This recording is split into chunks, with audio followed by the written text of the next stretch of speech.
Ana dhufu baga nagaan dhuftanii eebba kitaabaa kunoo isin wal geessanii seenaa baruu dhuftaan quuqama lammiif baatanii kunoo agartanii gootummaa kaleessaa bitadhaa dubbisaa kitaaba keessanii seenaa gootaa jennaan garaa nama hammeessaa kitaaba kana keessa waan baay'een dhageessaa gootummaa adda addaa baay'ee qaba of keessa.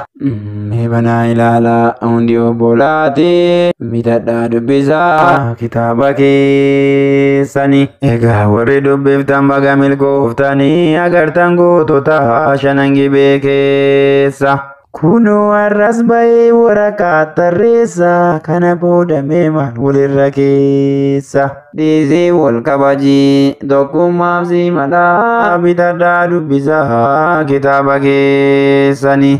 Alhamdulillahi kunoo gammaddanii egaa akka jennu warra barreesseeni warra kana bocee warra barreesseeni dagaagii raddu umurii bal'adhu jechuu si eebbifnaa.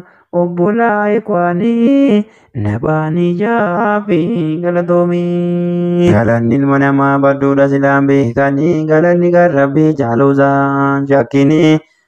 Jabaadhuutti fufii waan afees barreessi fedhee nu dhiyeessi nu sirkaa qeeballaa bitadhaa dubbisaa kitaaba keessanii. Yaa beektota seenaa baasee barreessee dhaloota barsiisu rabbiin umurii keessa isiniif tursiisu bilisummaa isin barbaadan isin nyaachisu bitadhaa dubbisaa kitaaba keessanii.